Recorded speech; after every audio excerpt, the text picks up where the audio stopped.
성경 봉독 시간입니다. 사무엘상 7장 3절로 17절까지 제가 갖고 있는 성경 구약 417종이나 8쪽에 있습니다. 사무엘상 7장 3절에서 17절까지 우리 합독하겠습니다. 저 한 절, 여러분 한 절, 마지막 절은 다 함께 하겠습니다. 교독하겠습니다.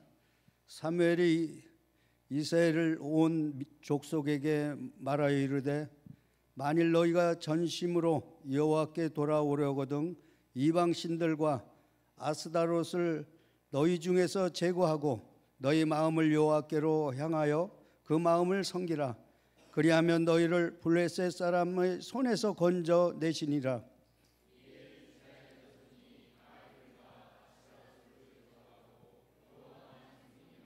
사무엘이 이르되 온 이스라엘은 미스바로 모이라. 내가 너희를 위하여 여호와께 기도하리라 하매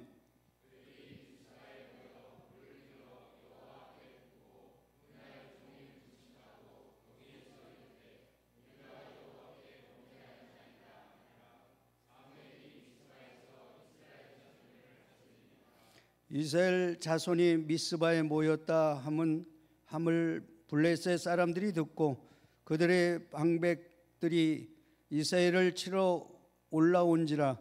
이스라엘 자손들이 듣고 블레셋 사람들을 두려워하여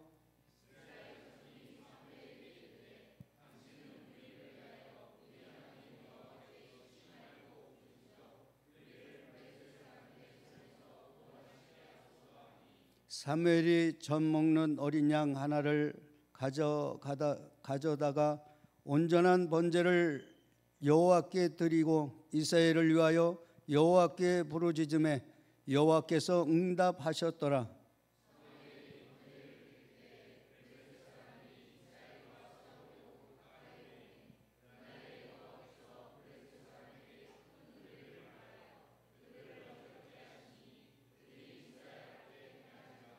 이스라엘 사람들이 미스바에 나아가서 블레셋 사람들을 추격하여 베갈 아래에 이르기까지 쳤더라.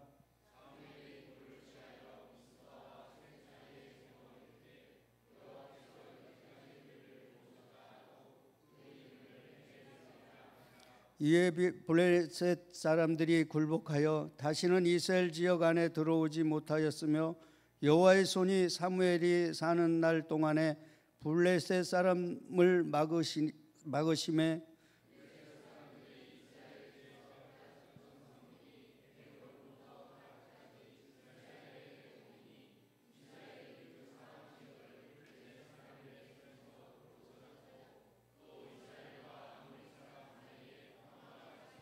사무엘이 사는 날 동안에 이스라엘을 다스렸으되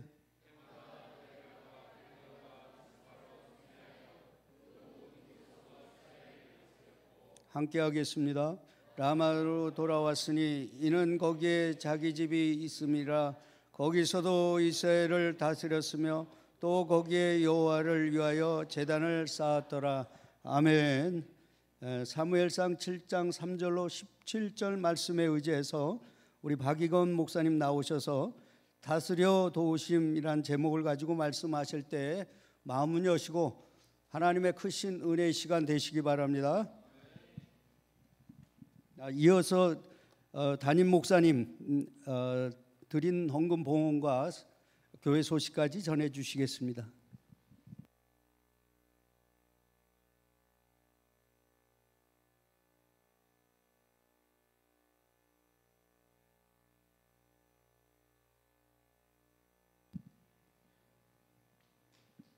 네, 사무엘상 연속 설교 10번째 시간입니다. 방금 함께 읽은 본문 말씀은 신앙생활을 오랜 시간 해오신 분들에게는 너무나도 익숙한 명칭들이 등장하고 있습니다. 망대라는 뜻을 가진 미스바, 그리고 그 도움의 돌이라는 뜻을 가진 에베네셀이죠. 정말로 여기까지 우리를 도우신 하나님을 우리 모두가 믿음으로 고백하면서 하나님에 대하여 믿을 바, 그리고 그 믿음 안에서 결단할 바를 말씀으로부터 듣고 깨닫게 하시는 은혜가 있기를 간절히 기도합니다. 그 은혜 주시기를 정말로 사모하시면서 예배하셔야 합니다. 그러면서 동시에 우리는 그래서 오늘 이 자리에서 집중하시면서 오해하는 일이 없도록 주의하실 필요가 있습니다. 그러면 양옆으로 앞뒤로 서로 함께 잠시 눈을 마주치면서 인사하실까요? 오해하지 맙시다. 네, 서로 오해하시는 일이 없길 바랍니다. 감사합니다.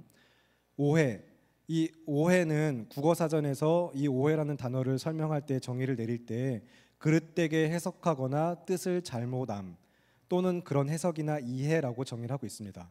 그러니까 누군가의 말, 어떤 상황, 그런 행동에 대하여서 상황에 대하여서 그릇된 해석으로 상황이나 상대방을 잘못 이해하여 생기는 일들을 이야기하고 있는 것이죠. 오해는 결국에 그렇게 또 다른 오해를 불러옵니다. 그러면서 오해가 작은 균열, 틈을 만들기 시작하고 오해는 점점 더 그 틈을 비집고 들어가면서 그 오해가 점점 더 덩치를 키워서 마침내는 관계의 단절까지 가져오고 말죠. 그래서 우리는 오해할 일이 없도록 주의할 필요가 있고, 만약에 동시에 오해가 있다면 그 오해를 풀기 위해 힘쓸 필요가 있습니다.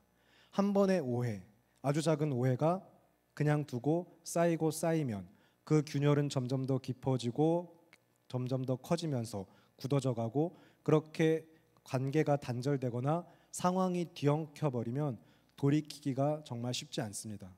여러분 혹시나 그래서 누군가 내가 오해하고 있는 사람, 상황은 없는지 돌아보시면서 한 해를 돌아보시면서 가서 사과하시고 오해를 풀기 위해 힘쓰시고 그런 청년 우리 믿음의 공동체가 되길 바라면서, 특히나 여러분 하나님을 오해하시는 일이 없기를 바랍니다. 여러분 하나님을 오해하시면 안 됩니다. 하나님과 그 뜻을 오해하시는 일은 결코 없으셔야 합니다. 만약에 지금 이 시간 이 자리까지 앉아오신 여러분의 평생의 신앙생활 동안에 여전히 오해 가운데 하나님을 오해한 채 그 뜻을 오해한 채 신앙생활을 해오고 계신 영역들이 있다면 속히 돌이키셔야 합니다. 그렇기 때문에 지금 이 예배의 자리에서도 그리고 다른 예배의 자리에서도 항상 집중해서 하나님의 말씀 그 뜻을 구하면서 올바르게 그것을 성령의 도우심 가운데 깨닫고 이해하게, 그리고 무엇보다 믿고 붙들게 하시는 은혜를 간구하실 필요가 있습니다. 그래서 지금부터 이어지는 설교의 내용도 오해하시는 일이 없도록 주의하셨으면 좋겠는데, 그러면 혹시 여러분 남자들의 유언 1위가 뭔지 아시나요? 남자들의 유언 1위, 흔히 도는 이야기인데 남자들의 유언 1위로 괜찮아 안 죽어라는 이야기가 있더라고요. 남자들이 이제 호기롭게 괜찮아 안 죽어 하고서 뭔가 시도하다가 그대로 죽어서 유언이 된다는 거죠. 이제 그래서 괜찮아 안 죽어 하고 딱 갔다가 그게 그 사람의 마지막 유언이었다, 이런 이야기, 그냥 유머 같은 건데, 그래서 남자들의 유언 1위가 괜찮아 안 죽어이고 2위는 설마 죽기 하겠어 라고 합니다. 그래서 괜찮아 안 죽어 혹은 설마 죽기 하겠어 하고 갔다가 그대로 그게 유언이 되었다라는 이야기인데, 그러면 여러분은 혹시 괜찮아 안 죽어라는 말을 사용해 보신 적이 있으신가요? 아니면 그 말을 우리가 언제 사용하는지 한번 생각해 보실까요? 가만히 생각해 보면 사실 일상에서 정말로 그 말을 쓰는 경우가 거의 없지 않은가? 별로 안 쓰는 말 아닌가 싶으면서도, 또 한편으로 생각해 보면 직접 말하든 속으로만 생각하든 의외로 그런 표현, 그런 생각을 가지고 넘어가는 상황들이 제법 있거든요. 그래서 괜찮아 안 죽어의 일상적인 예, 정말 일상적인 예를 한 가지 들어드리면 유통기한이 지난 식품을 먹을 때죠. 유통기한 지난 식품 먹으면서 먹으려던 음식 정말로 맛있게 먹어야지 하고 계속 쟁여뒀다가 먹으려고 딱 냉장고 열어보니까 확인해보니까 유통기한이 지났는데, 다행히 섭취기한도 아직 지나지 않았고, 요즘은 그래서 유통기한과 섭취기한을 분리하죠. 그리고 보관도 너무 잘 되었을 때 그러면 다행이긴 한데, 그렇지도 않은데도 이렇든 저렇든 괜찮아 안 죽어 하고 한마디 딱 하고 그냥 삼켜버리는 경우가 있죠. 그러면서 심지어 맛있는데 괜찮은데 하면서 주변에 권해주고요. 막 괜찮아 이거 안 죽어 괜찮아 하면서 막 권해주고. 그런데 지금 웃으면서 우리가 넘어갔지만 우리 일상에서 반복해서 짓는 죄악들 역시 그렇지 않은가 생각해 봤으면 합니다. 괜찮아 안 죽어 하면서 반복해서 호기롭게 만용 가운데 마음의 결단과 함께 오늘 한 번 정도는, 지금 한 번 정도는 하고 우리는 죄악을, 그 달콤한 유혹을 삼켜버리죠. 내 주변 사람들까지 끌고 가진 않는가 생각해 보면서요.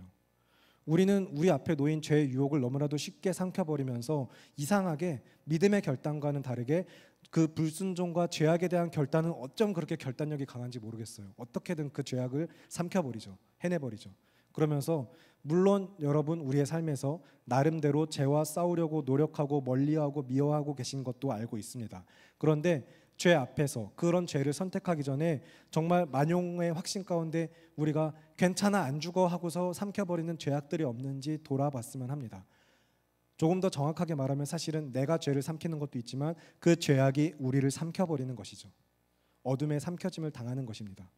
혹시 지금 이 자리에서 그런데 무슨 말씀이세요? 저는 그런 사람 아니거든요. 전 정말 열심히 잘 신앙생활 해오고 있거든요. 기타 나는 그런 삶으로 그런 죄악들을 정말 그렇게 아무렇지도 않게 삼켜버리는 사람이 아닙니다 하고 계신 분들이 계실까 봐 제가 우리의 영적인 상태를 아주 객관적으로 분명하게 고발하는 말씀을 좀 읽어드리겠습니다. 동산 중앙에 있는 나무의 열매는 하나님의 말씀에 너희는 먹지도 말고 만지지도 말라 너희가 죽을까 하노라 하셨느니라. 뱀이 여자에게 이르되 너희가 결코 죽지 아니하리라. 너희가 그것을 먹는 날에는 너희 눈이 밝아져 하나님과 같이 되어 선악을 알 줄 하나님이 아심이니라.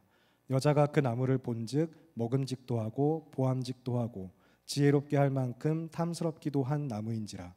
여자가 그 열매를 따먹고 자기와 함께 있는 남편에게도 주매 그도 먹은지라. 아멘. 창세기 3장 이제 3절부터 6절까지의 말씀이었습니다. 너무나도 잘 알고 계신 말씀이죠. 그리고 동시에 잘 알고 계신 대로 하나님께서는 분명히 말씀하셨습니다. 반드시 죽으리라. 창세기 2장 16절에서 17절인데 제가 읽어드리겠습니다.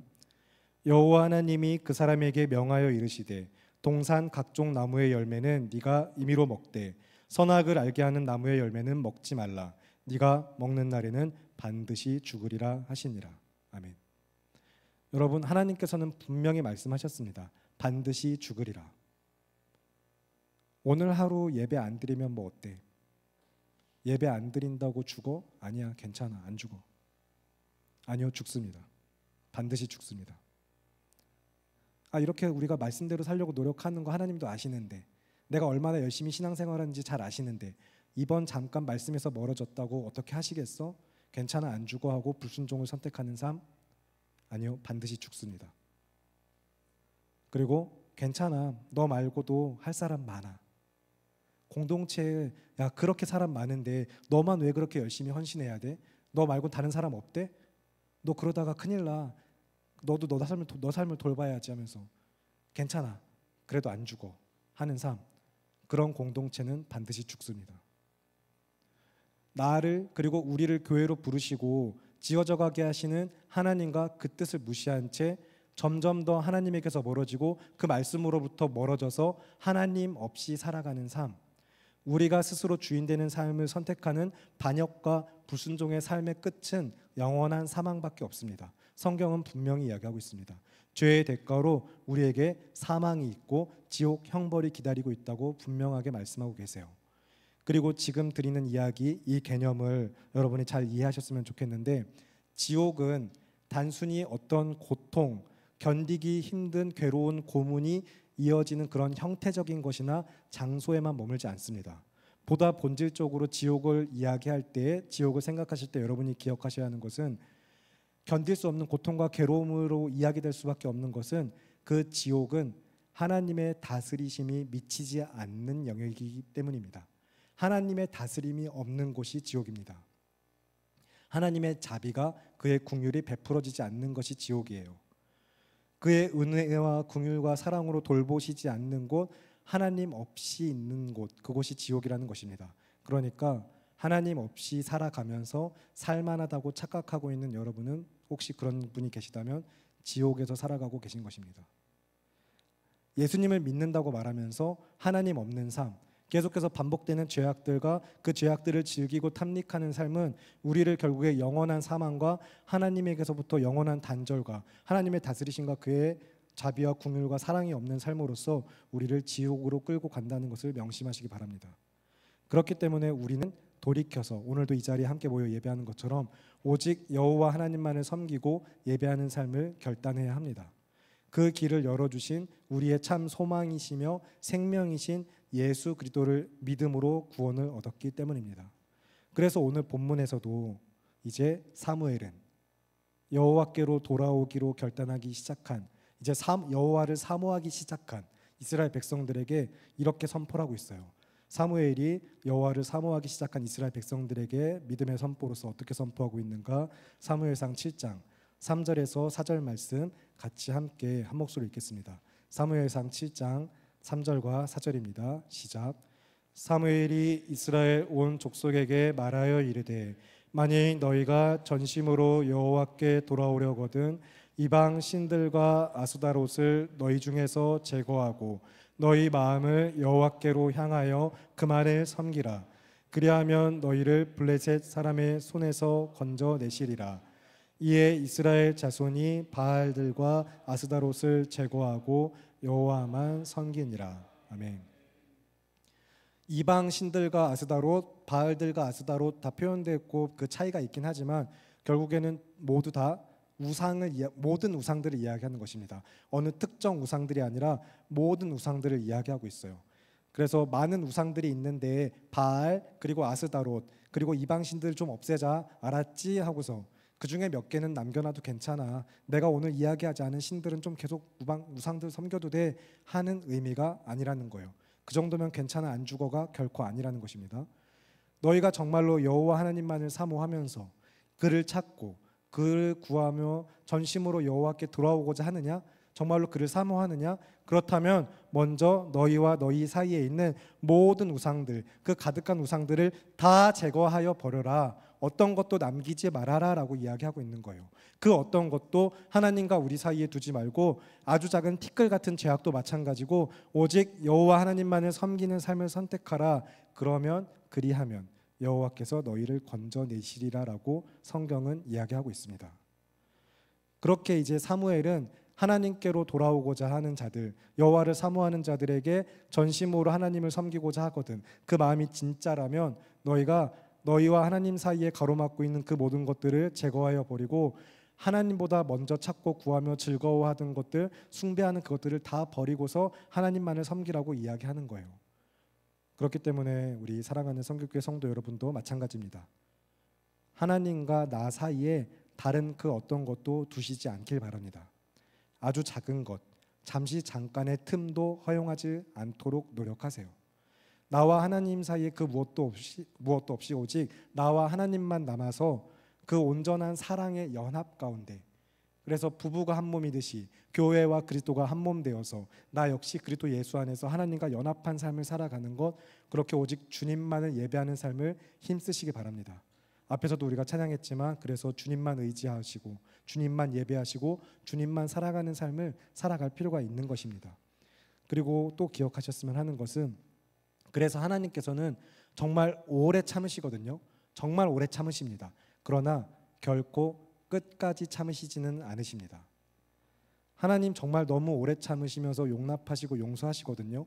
그런데 끝까지 참진 않으십니다. 하나님 계속 참으시니까 괜찮아, 안 죽어 생각하지 마세요. 죽어요. 반드시 죽습니다. 최후 심판이 있습니다. 그래서 오늘 사무엘 시대에 이제 또 사무엘서 우리가 쭉 읽어가면서, 그리고 그 훨씬 앞에 사사기, 룻기를 쭉 읽어보신 분들은 아시겠지만 이제 사사 시대의 끝자락, 이 사무엘의 통치가 시작되는 시점과 그 다음에 또 왕의 통치가 시작되는 이야기가 이어지는 가운데 특히나 이 앞에 이야기들, 언약궤 이야기들이 등장을 하고 있었죠. 언약궤를 대표로 하면서 이스라엘의 영적인 타락이 얼마나 심각했는가 성경은 고발하고 있어요. 그런 이스라엘을 하나님이 어떻게 징계하셨는가도 우리가 말씀 가운데 살펴보았죠. 그리고 그런 징계하심을 통해 어떻게 이스라엘, 하나님께서 택하신 백성과 또 온 열방을 다스리시는 것까지도 성경을 통해 분명히 들었습니다. 그러니 여러분, 하나님의 징계들, 그런 경고들을 결코 경히 여기지 않으시길 바랍니다. 그런데 여러분이 그렇다고 징계를 마냥 슬프고 힘들고 어렵게만 여기실 것도 아니에요. 이에 대해서는 지난 또 이제 예레미야 말씀까지 같이 살펴보면서 여러분이 이미 들으신 바 되었죠. 오래 참으시는 중에, 오히려 정말로 너무나도 오래 참으시는 중에 나를 사랑으로 포기하지 않으신 하나님께서 나를 징계하실 때에 그것을 기뻐하며 감사하실 수 있길 바랍니다. 최후 심판, 결코 끝까지 않는 마지막 최종 선고, 사망 선고와 지옥의 판결이 내려지기 전까지 아직 나를 용납하고 돌보시며 징계하여 나를 돌이키게 하신 하나님께 감사하시면서 그날이 오기 전에 속히 정말로 최후 심판의 날, 주님 다시 오시는 날이 있기 전에 하나님께로 돌이키시기를 늘 힘쓰시기 바랍니다. 그래서 사무엘은 여호와를 사모하는 백성들에게 너희가 전심으로 하나님께 돌아오려거든 우상들을 제어하여 버리고 오직 여호와만을 섬기라라고 명령을 한 이후, 그 다음에 백성들을 다 미스바로 불러 모읍니다. 그리고 백성들을 위하여서 기도하죠. 온 백성이 다 같이 함께 회개를 하고요. 그러면 이번엔 이어서 사무엘상 7장 5절과 6절 말씀을 읽도록 하겠습니다. 사무엘상 7장 5절과 6절 말씀 함께 한 목소리 읽겠습니다. 시작. 사무엘이 이르되 온 이스라엘은 미스바로 모이라. 내가 너희를 위하여 여호와께 기도하리라 하매 그들이 미스바에 모여 물을 길어 여호와 앞에 붓고 그날 종일 금식하고 거기에서 이르되 우리가 여호와께 범죄하였나이다 하니라. 사무엘이 미스바에서 이스라엘 자손을 다스리니라. 아멘. 사무엘이 그리고 온 이스라엘 백성이 함께 금식하면서 회개의 기도를 했습니다. 여기서 그런데 우리가 주목할 것은 사무엘의 위치, 그의 역할입니다. 사무엘의 위치라고 이야기하는 것은 어떤 장소적인 것이 아니라 역할적, 그가 한 역할적 위치를 이야기하는 것인데, 그렇기 때문에 금식이라는 수단이나 방법, 미스바라는 어떤 지명, 그래서 심지어 미스바에서부터 이야기되는 오늘날 한국 교회 안에 남아있는 미스바 성회와 같은 그런 명칭도 우리가 금식이나 이런 것들을 어떻게 기도를 목적을 이루기 위한 수단과 방편 같은 것들로 삼으라고 가르쳐 주시는 말씀이 오늘 본문의 핵심은 결코 아니에요. 여러분 잘 따라오실 필요가 있는데, 먼저 성경에서 금식은 외부로부터 오는 모든 힘을 다 차단하여 버리고 오직 하나님만을 의지하는 믿음의 결단, 그것을 외적으로 표현하는 방식의 하나가 금식입니다. 다시 이야기 드릴게요. 외부로부터 오는 모든 힘을 차단하고 하나님만을 의지하는 믿음의 결단에 있어서 그것을 표현하기 위한 외적 표현 방식의 하나가 금식인 거예요.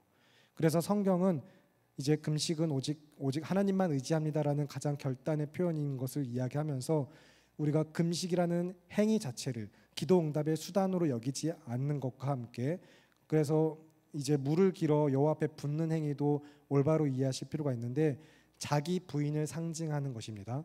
주석에 여러 가지 견해들이 있고 성경의 용례상 이 이야기가 정확하게 용례를 찾아볼 수가 없어서 조금 해석하기 곤란하다 하는 주석들도 있기는 해요. 그런데 대부분 이런 물을 붓는 행위는 결국에 자기 부인이라고 거의 정설적으로 이야기가 굳혀져 있습니다.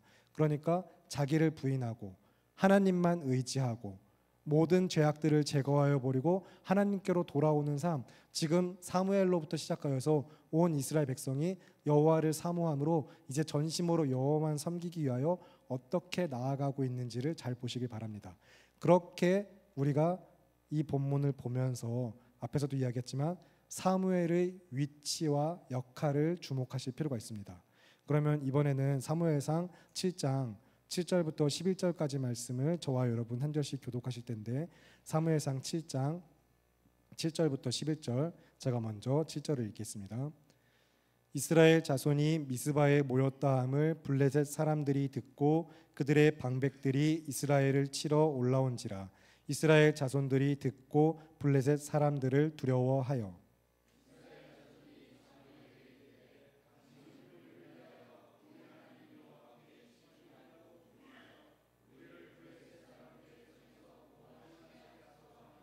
사무엘이 젖 먹는 어린 양 하나를 가져다가 온전한 번제를 여호와께 드리고 이스라엘을 위하여 여호와께 부르짖음에 여호와께서 응답하셨더라.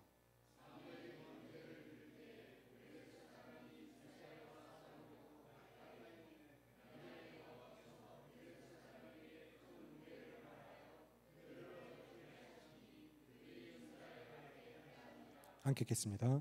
이스라엘 사람들이 미스바에서 나가서 블레셋 사람들을 추격하여 벳갈 아래에 이르기까지 쳤더라. 아멘. 사무엘의 위치와 역할이 어떠한가 주목하여 보자고 이야기 드리면서 본문을 살펴봤는데 8절을 조금 더 자세히 보시기 바랍니다. 여러분 8절을 눈으로 보시면서, 자, 지금 이스라엘 자손들이 누구에게 무엇을 부탁하고 있는지를 잘 8절에서 발견하셨으면 좋겠어요. 먼저 사무엘에게 부탁하고 있죠. 그리고 사무엘에게 부탁하는 내용은 무엇입니까? 하나님께 쉬지 말고 부르짖어 간구하여 우리를 구원해 달라라고 부탁을 하고 있어요. 이제 다시 주목해서 저를 보셔도 괜찮은데, 사무엘이여 가서 기도하면서 쉬지 말고 기도만 하세요. 저기 가서 쉬지 말고 정말 기도만 해서 우리를 구원하도록 도와주세요라고 하는 이런 이스라엘 백성들의 요청을 보면서 언뜻 갑질도 이런 갑질이 어딨나, 가서 진짜 쉬지도 말고 기도만 하라고 하는데 라고 생각하시는 분들이 계시다면, 그런 생각은 우리가 현대 사회에서 자본주의 이 사회 구조 아래 회사, 직장에 여러분이 다 일이라는 개념에서 같이 그런 관점에 지배당하고 있기 때문에 드는 생각인데, 오히려 우리는 사실 성도의 위치에서 신앙의 관점으로, 복음주의적 관점으로 오직 은혜 아래 성경을 읽어갈 필요가 있습니다. 이런 관점을 구속사적 성경 읽기라고 이야기 드리고 싶은데, 오늘 본문에 사무엘에게 쉬지 않고 기도해 주세요, 우리를 위해서 간구해 주세요라고 하는 이 역할을 동일하게 우리를 위하여서 수행하고 계신 분이 계시기 때문입니다. 누구시죠? 네, 하나님과 우리 사이의 유일한 중보자이신 예수 그리스도께서 우리를 위하여 그렇게 쉬지 않고 기도하고 계시기 때문이죠. 제가 히브리서 7장 22절부터 25절을 읽어드릴 텐데 여러분은 메모만 잘 해두시고, 히브리서 7장 22절부터 25절입니다. 제가 읽겠습니다. 이와 같이 예수는 더 좋은 언약의 보증이 되셨느니라. 제사장 된 그들의 수요가 많은 것은 죽음으로 말미암아 항상 잊지 못함이로되, 예수는 영원히 계심으로 그 제사장 직분도 갈리지 아니하느니라. 그러므로 자기를 힘입어 하나님께 나아가는 자들을 온전히 구원하실 수 있으니, 이는 그가 항상 살아계셔서 그들을 위하여 간구하심이라. 아멘. 능히 우리를 간구하실 수 있는 영원한 대제사장이신 예수 그리스도께서는 그의 제사장적 역할과 선지자적 그리고 왕 그리스도로서의 모든 역할을 감당하시면서 우리를 위하여서 항상 친히 간구하시는 하나님과 우리 사이의 유일한 중보자이십니다. 그런 우리의 주가 되시는 예수 그리스도께서 무엇을 위하여 왜 간구하시는 것이죠? 앞에 히브리서 말씀에서도 우리가 확인했지만, 이에 대한 대답은 역시 예수님께서 무엇을 위해 왜 간구하시는가 성경을 통해서 말씀에서 확인을 하도록 하겠습니다. 여러분 같이 찾아서 보실 텐데, 신약 338쪽 디모데전서입니다. 디모데전서 2장을 보시겠습니다. 예수님께서 왜 그리고 무엇을 간구하고 계실 것인가 성경을 통해 그 답을 찾길 바라며, 신약 338쪽 디모데전서 2장 4절과 5절의 말씀입니다. 신약 338쪽 디모데전서 2장 4절과 5절 말씀 찾으셨으면 저와 여러분 다 같이 함께 한 목소리로 읽겠습니다. 시작. 하나님은 모든 사람이 구원을 받으며 진리를 아는 데에 이르기를 원하시느니라. 하나님은 한 분이시요 또 하나님과 사람 사이의 중보자도 한 분이시니 곧 사람이신 그리스도 예수라. 아멘.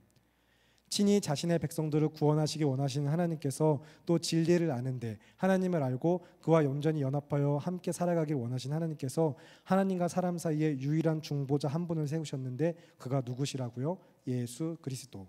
그래서 하나님과 우리 사이에 영원한 그리고 유일한 중보자이신 예수 그리스도로 말미암아 그를 믿음으로 구원의 은혜를 누리시는 성도 여러분 모두가 되시기를 바라고 기도합니다. 그러면 이제 다시 본문으로 돌아오실 텐데, 다시 오늘 본문 사무엘상으로 돌아오셔서 사무엘상 7장 8절에서 사무엘의 위치와 역할이 어떠한가 주목하여 살펴보자고 이야기 드렸었죠. 지금 사무엘이 그 예수 그리스도의 예표격으로 중보자, 중재자의 역할을 하고 있는 거예요. 당신이 하나님과 우리 사이에 서서 우리를 위하여 간구해 주세요, 우리를 구원하시도록 간구해 주세요라고 이야기하는 그 사무엘의 위치와 역할이 동일하게 예수 그리스도로 이어진다라는 것입니다. 사무엘상 7장 8절 제가 읽겠습니다. 이스라엘 자손이 사무엘에게 이르되 당신은 우리를 위하여 우리 하나님 여호와께 쉬지 말고 부르짖어 우리를 블레셋 사람의 손에서 구원하시게 하소서 하니. 아멘. 결국에 이스라엘 백성들의 간구처럼 사무엘이 여호와 하나님 앞에 간구하였을 때 이어지는 말씀, 우리가 11절까지 다 읽었지만 이스라엘 백성은 사실 뭔가 한 게 없어요. 아무것도 안 했습니다. 오직 여호와께서 일하셨어요. 여러분 믿으시기 바랍니다. 주님이 전부 다 하셨어요. 이스라엘 백성이 나가서 열심히 싸워서 말과 병거를 모아서 밤낮 훈련한 이후에 블레셋 사람들이 왔다고 우리가 가서 치자 하고 나아가서 전쟁한 것이 아니었어요. 전쟁에 능하신 여호와 하나님, 누가 감히 그 여호와 앞에 서리오라고 선언할 수 있는 그 하나님만이 사무엘이 간구하여 번제를 드리며 하나님 앞에 그들이 정말로 전심으로 돌이켜 주를 찾고 구할 때에 이스라엘 백성이 여호와께 부르짖을 때에 여호와께서 응답하시고 그의 강하고 능하신 손으로 블레셋 사람들을 패하게 하신 것입니다. 그래서 이스라엘 사람들이 한 일이라고는 그들이 패하여 도망갈 때에 후퇴하는 블레셋을 추격하여 길가까지 계속해서 나아간 것, 그게 전부였어요. 그러니 여러분도 혹시 믿음을 우선하는 삶에서 두려움이 없으시기를 바라고 기도합니다. 앞에서도 몇 차례 이야기했고 지난 설교도 여러분 쭉 들어오시면서 사무엘상 출애굽기 설교 들으면서도 계속해서 주제가 이어지고 있는데, 이렇게 빠지고 예배드리는 거 괜찮나? 이 돈을 여기다 안 쓰고 헌금하는 거 맞나? 내가 정말 예수로만 살아가기로 결단하다 보니까 점점 더 많은 것들을 포기해야 되는데, 세상에서 점점 도태되는 것 같은데 하는 순간들, 이렇게 예수로만 살아가는 삶이 정말 맞나라고, 그렇게 살아도 되나라는 생각이 드실 때에 심지어 그 삶을 여러분이 막 살아보려고 어쨌든 하시잖아요. 사실 우리 성도 여러분 정말로 노력하시잖아요. 그런데 그렇게 믿음의 발걸음 한 걸음 떼었을 때 곧바로 닥쳐오는, 마치 블레셋 사람들, 야 쟤네 미스바에 모여서 기도하고 있대, 이게 뭔 일이 하면서 앞에 모여서 이제 전쟁 쳐들어올 준비하고 있는 것처럼 저 악한 세상은 우리를 언제든 넘어뜨리려고 막 우리 앞에 다가오죠. 그럴 때 우리가 기억하셨으면 좋겠어요. 오늘 본문을 보신 것처럼 우리를 위하여 일하시는 능력의 하나님, 위대하신 우리 주 하나님을 기억하시길 바랍니다. 언제나 믿음을 선택하시고 믿음을 지키시길 바랍니다. 그렇게 우리가 살펴본 본문 말씀에서처럼 기도하기 위하여 미스바에 모인 이스라엘 백성과 그 소식을 듣고 쳐들어왔던 블레셋 사람들, 그러나 결국에는 하나님께 패하여서 하나님께 패한 것입니다. 이스라엘 백성에게 패한 것이 아니에요. 이스라엘 백성은 그의 도구 삼으신 것뿐이죠. 그렇게 이 모든 일들을 이루시는 이가 하나님인 것을 고백하면서 그래서 이어지는 말씀이 무엇입니까? 에베네셀. 사무엘이 돌 하나를 가져와서 미스바와 센 사이에 세워서 이르되 여호와께서 여기까지 우리를 도우셨다. 야 우리 승리했다. 여기 비석 하나 세우자. 우리 승전가를 울리자. 그런 의미가 아니었어요. 하나님께서 여기까지 우리를 도우셨다라는 믿음의 선포였습니다.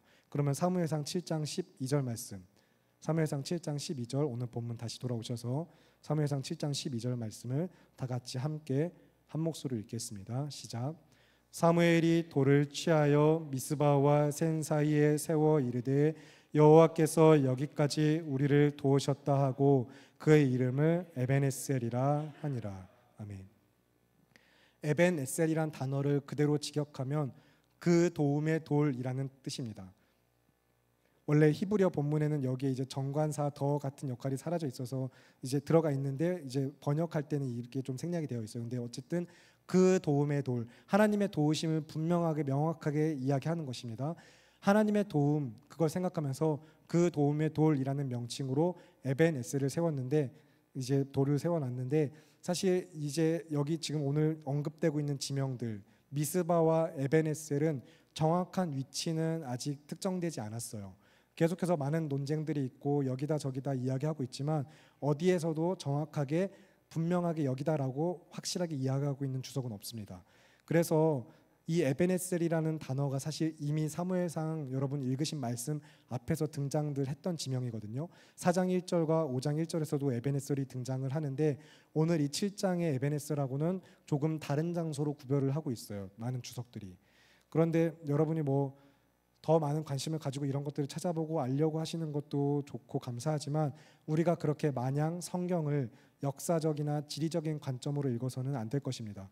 앞에서도 잠깐 이야기한 구속사적 성경 읽기, 구원의 관점에서 구원의 역사 가운데 우리는 성경을 읽어가실 필요가 있어요.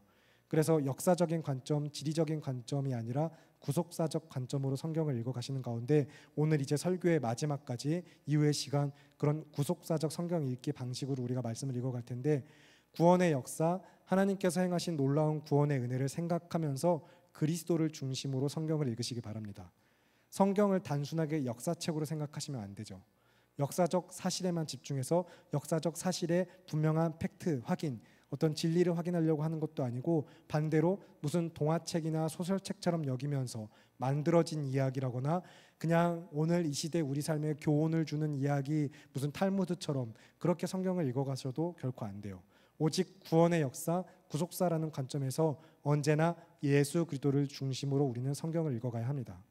그래서 오늘 이제 설교의 제목이 다스려 도우심인데, 정말로 하나님께서 이 땅을 어떻게 다스리시며 내 삶을 어떻게 다스리시며 우리를 도우시는가, 당신의 택하신 백성과 교회로 세우신 이 믿음의 공동체를 어떻게 다스려 도우시는가를 여러분 잘 말씀 안에서 보고 믿음으로 붙드시길 바라면서, 하나님께서 다스리신다는 사실 그 자체가 도움이라는 것을 믿으시기 바랍니다. 하나님께서 다스린다는 사실 자체가 하나님의 백성에게는 도우심입니다.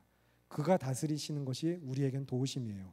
우리는 정말 다 알 수도 없지만, 그러나 이해해서 알기 때문에 걷는 순종의 길이 아니라 믿기 때문에 순종해서 걷는 그 길 끝에서 마침내 우리는 그래서 이 믿음의 삶의 경주를 다 했을 때 그제서야 비로소 주님께서 행하신 이 놀라운 기이한 일들을 보고 감탄하면서 은혜의 섭리와 구원의 경륜과 그 놀라신 은혜를 정말 찬양하고 사랑을 경배하면서 이 모든 것을 어떻게 이루셨을까라고 감탄하는 것이 성도의 삶입니다. 그러니 우리 사랑하는 성결교회 성도 여러분, 하나님께서 우리를 다스리십니다. 우리는 그것으로 충분합니다. 그의 다스리심 아래 살아가는 삶이 그의 도우심을 입으며 살아가는 삶입니다. 이 다스리심을 피하려고 하거나 멀리하지 마시길 바랍니다. 기뻐하며 그의 다스리심 아래 들어가시길 바랍니다. 그러니 분명하게 확실하게 다시 한번 이야기 드립니다. 주의 다스리심이 우리 삶의 도움입니다. 하나님께서는 태초부터 지금까지 그리고 이후로도 영원토록 우리를 다스리시는 하나님이십니다. 그래서 그 하나님께서 실제로 그들을 어떻게 다스려 도우셨는가, 여기까지 우리를 어떻게 다스려 도우셨는가 고백하는 그 도움의 돌을 세운 에베네스의 고백을 우리가 살펴보면서 그 고백 이후에 성경은 계속해서 무엇을 이야기하고 있는가 13절과 14절 말씀을 같이 보시도록 하겠습니다. 사무엘상 7장 13절 14절 말씀, 저 여러분 함께 한 목소리 읽겠습니다. 시작. 이에 블레셋 사람들이 굴복하여 다시는 이스라엘 지역 안에 들어오지 못하였으며 여호와의 손이 사무엘이 사는 날 동안에 블레셋 사람을 막으심에 블레셋 사람들이 이스라엘에게서 빼앗았던 성읍이 에그론부터 가드까지 이스라엘에게 회복되니 이스라엘이 그 사방 지역을 블레셋 사람들의 손에서 도로 찾았고 또 이스라엘과 아모리 사람 사이에 평화가 있었더라. 아멘. 블레셋과의 전쟁에 있어서도 마찬가지였지만 그 이후에도 이스라엘은 아무것도 한 게 없었어요. 성경이 뭐라고 이야기하고 있습니까? 여호와의 손이 그들을 막으셨다. 여호와의 손이 블레셋을 막으셨다라고 성경은 분명하게 증언하고 있어요. 누군가의 열심, 힘 있는 자들과 그리고 힘 있는 도움이 되는 어떤 것들을 가지고 세상과의 적절한 타협을 통해 그들과 정치 외교를 잘해서 그들을 막고 열심히 그들이 평화를 누렸다, 그들의 수고와 헌신으로 참된 평화와 회복이 왔더라라는 해피엔딩 같은 결말을 성경은 이야기하고 있지 않아요. 오직 그의 다스리심 아래 하나님의 강하고 능하신 손 아래 이스라엘 백성이 돌아오기를 결단했을 때 그가 다스리실 때에 그들에게 평화와 회복이 찾아왔다라고 성경은 이야기하고 있습니다. 그래서 앞에서 우리 내가 매일 기쁘게 찬양도 하셨는데, 내가 매일 기쁘게 찬양할 때 2절의 가사가 뭐라고 고백하고 있죠? 전에 죄에 빠져서 평안함이 없을 때 예수 십자가의 공로 힘입어 그 발 아래 엎드려 참된 평화 얻음은 주의 영이 함께 함이라. 여러분, 세상에서 평화를 찾지 마시기 바랍니다. 여러분이 만족하고 가지고 누리는 그 모든 것들, 세상의 것들은 잠시 잠깐이면 사라질 것들이며 마침내 최후 심판의 날 주님 다시 오시는 그날에 오직 하나님의 나라 안에서 영원한 그 완성 아래 살아갈 백성들과 지옥, 하나님을 믿지 않는 자들에게 베풀어질 영원한 형벌 가운데서는 붙들 것, 우리가 지킬 것, 가져야 될 것은 믿음밖에 없다는 사실을 기억하시기 바랍니다. 이스라엘이 자기들이 해보겠다고 전능하신 하나님을 도구 삼아서 언약궤 가지고 가면 이 전쟁 승리하지 않을까라고 전쟁에 나갔을 때 어떻게 됐죠?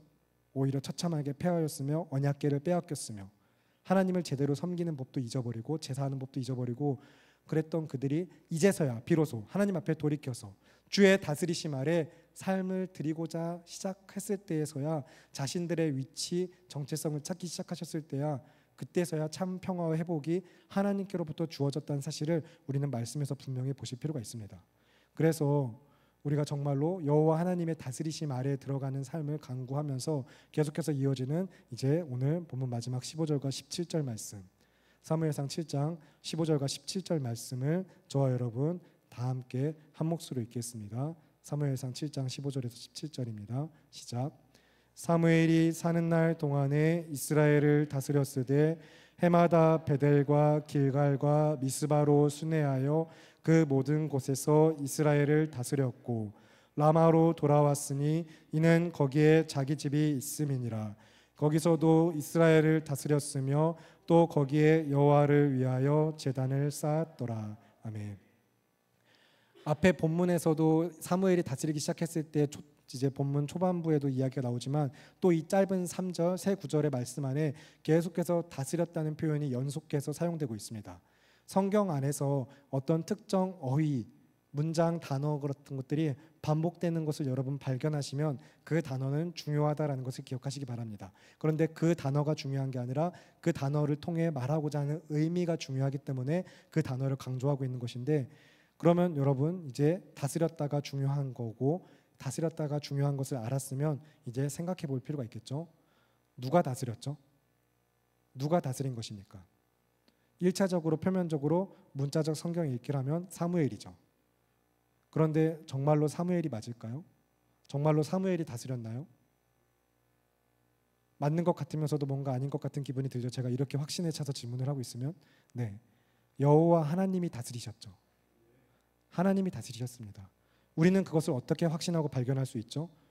15절에 사무엘이 사는 날 동안에 이스라엘을 다스렸으되라고 이야기하고 있지만 계속해서 사무엘이 다스렸다라고 이야기하고 있지만 여러분 그러면 그의 통치 방식이 어땠습니까? 그의 정책은 무엇이었으며 그가 어떤 공약들을 발표하거나 아니면 어떻게 다스렸다라는 거 성경이 지금 이야기하고 있나요? 아니요, 전혀 언급하고 있지 않습니다. 그런데 그가 다스린 방식을 우리는 이미 본문에서 앞에서 확인을 하면서 성경을 쭉 읽어나가고 있거든요. 여호와께 부르짖어 간구한 사무엘.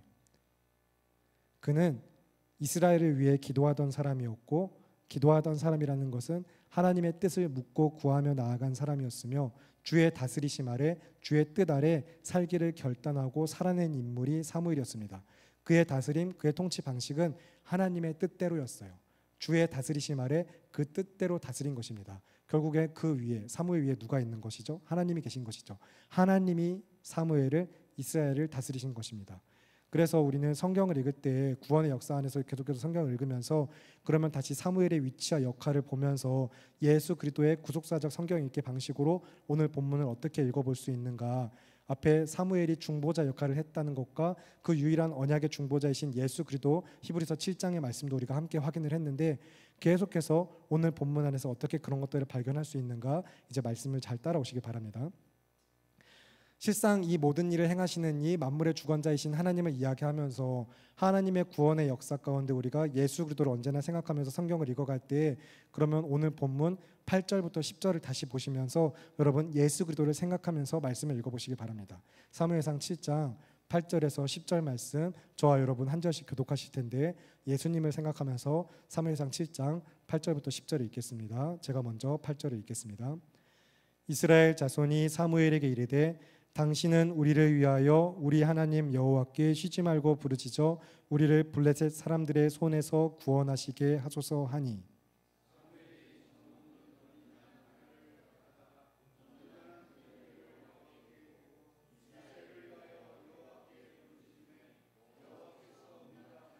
함께 읽겠습니다. 사무엘이 번제를 드릴 때에 블레셋 사람이 이스라엘과 싸우려고 가까이 오매 그날에 여호와께서 블레셋 사람에게 큰 우레를 발하여 그들을 어지럽게 하시니 그들이 이스라엘 앞에 패한지라. 아멘. 짧은 3절의 안에서 어떤 사건의 발단과 그 사건을 해결하기 위한 어떤 이제 그 이후에 이어지는 과정들 그리고 그 결과를 잘 보실 수 있길 바랍니다. 앞에서 우리가 계속해서 8절의 의미를 이미 짚고 넘어갔지만 9절을 보시면 사무엘이 무엇을 가져다가 번제로 드렸죠? 젖먹는 어린 양. 그리고 성경은 온전한 번제를 드렸다라고 이야기하면서 비로소 이스라엘 백성들이 하나님 앞에 흠없는 제사, 온전한 제사, 말씀대로 율법 하나님께서 처음 주신 명령을 따라 여호와의 명령과 규례대로 제사를 행하였다는 것을 우리는 발견할 수 있습니다. 이 젖먹는 어린 양 하나를 가져다가 여호와 앞에 온전한 번제를 드렸다고 성경은 증거하고 있고, 여기서 우리는 이제 이 흠없는 제사, 하나님 앞에 드려진 흠없는 희생의 제사로 드려진 어린 양 예수 그리스도를 동시에 같이 떠올릴 수가 있죠. 자신을 우리를 위하여 내어주신 영단번의 제사로 완전하게 흠없는 제물이 되어 주셔서 우리를 위하여서 대속하신 어린 양 예수 그리스도. 그래서 요한복음 1장 29절에서도 여러분 너무 잘 아시는 말씀이지만 어떻게 증거하고 있죠? 이튿날 요한이 예수께서 자기에게 나아오심을 보고 이르되 보라 세상 죄를 지고 가는 하나님의 어린 양이로다. 아멘. 그래서 세상 죄를 지고 가는 어린 양, 이 힘없고 온전한 제사로부터 말미암아 우리는 구원의 은혜를 누리며 우리의 대속의 은혜 그리고 구원의 은혜 안에 살아가는 삶은 오직 이 피로 말미암았다고 성경은 분명하게 증거하고 있습니다.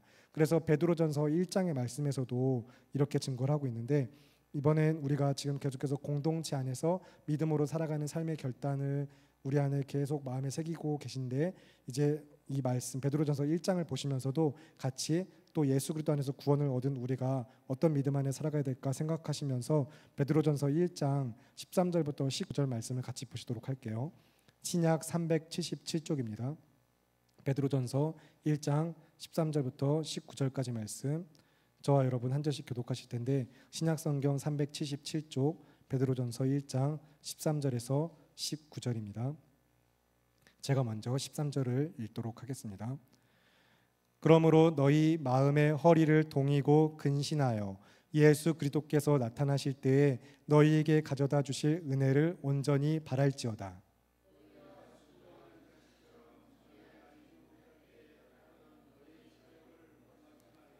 오직 너희를 부르신 거룩한 이처럼 너희도 모든 행실에 거룩한 자가 되라.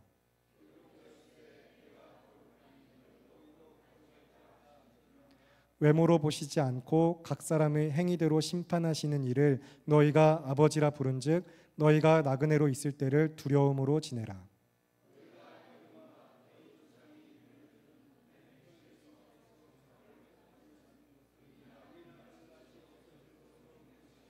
함께 읽겠습니다. 오직 흠없고 점없는 어린 양 같은 그리스도의 보배로운 피로 된 것이니라. 아멘. 그 흠없고 온전한 피로 자신을 내어주셔서 우리를 교회되게 하신 하나님 앞에 우리 역시 거룩하게 살아가기 힘쓰면서 구원의 은혜를 받아 누리는 우리의 삶의 역할, 우리의 삶의 자세와 태도 잘 계속해서 생각해 보시기 바랍니다. 그런 우리의 삶에 주의 다스리심이 내 삶의 도우심인 줄을 믿으면서 우리의 삶의 주권을 하나님 앞에 내어드리길 기뻐하셔야겠죠. 언제나 하나님만 찾고 구하는, 더욱더 우리의 삶에 주님만 필요한 것을 여러분 기억하시기 바랍니다. 우리 삶의 소망이시며 생명이신 예수님. 그래서 이어지는 말씀, 또 베드로전서 말씀을 보면 20절과 21절 말씀에 이렇게 기록을 하고 있어요. 그는 창세전부터 미리 알린 바 되시니나 이 말세에 너희를 위하여 나타내신 바 되었으니 너희는 그를 죽은 자 가운데서 살리시고 영광을 주신 하나님을 그리스도로 말미암아 믿는 자니 너희 믿음과 소망이 하나님께 있게 하셨느니라. 아멘.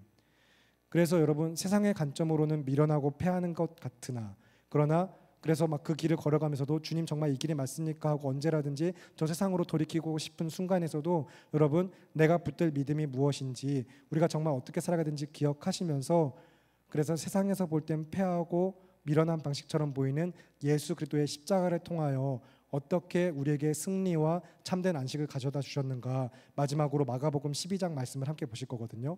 마가복음 12장 여러분 일단 먼저 성경을 찾아 놓으시고 제가 계속해서 설교 이어가도록 하겠습니다.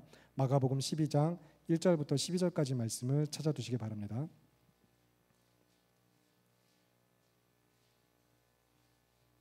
신약성경 여러분 75쪽쯤에 있습니다. 마가복음 12장 1절부터 12절 찾아 두시고 성경을 찾아 두신 이후에 다시 이제 집중해서 저를 보시면서 설교를 계속 이어가도록 하겠습니다. 여러분, 정말로 세상의 관점으로 볼 때는 우리는 미련한 길을 가는 자들, 패하는 길을 가는 자들처럼 보일 수 있어요.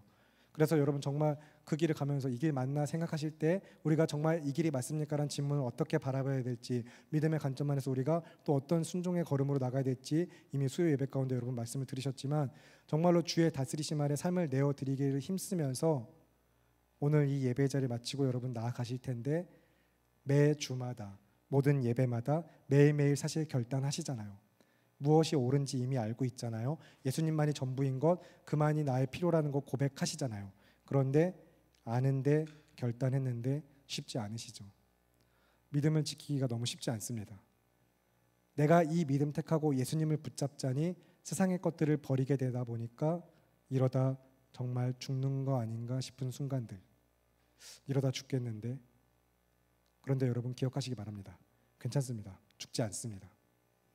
오직 믿음으로 걸어가는 그 길이, 주의 다스리심 아래 내 삶을 드리는 그 길만에 참된 생명과 영원한 안식이 있다는 것을 기억하시기 바랍니다.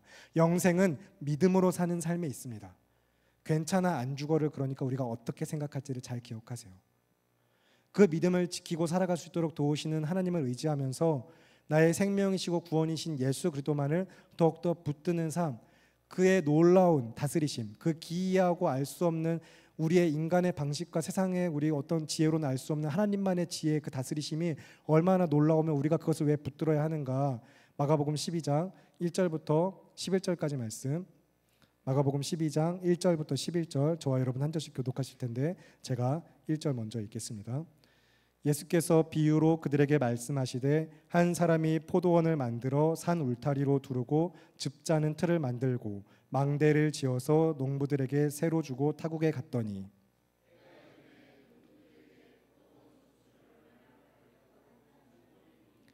그들이 종을 잡아 심히 때리고 거저 보내었거늘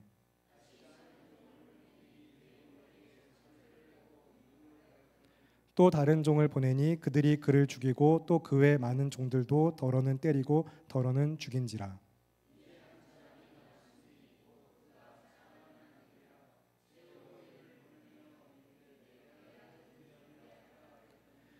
그 농부들이 서로 말하되, 이는 상속자니 자 죽이자, 그러면 그 유산이 우리 것이 되리라 하고,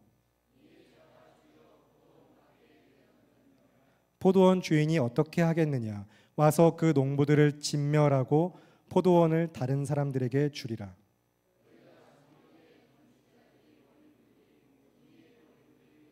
함께 읽겠습니다.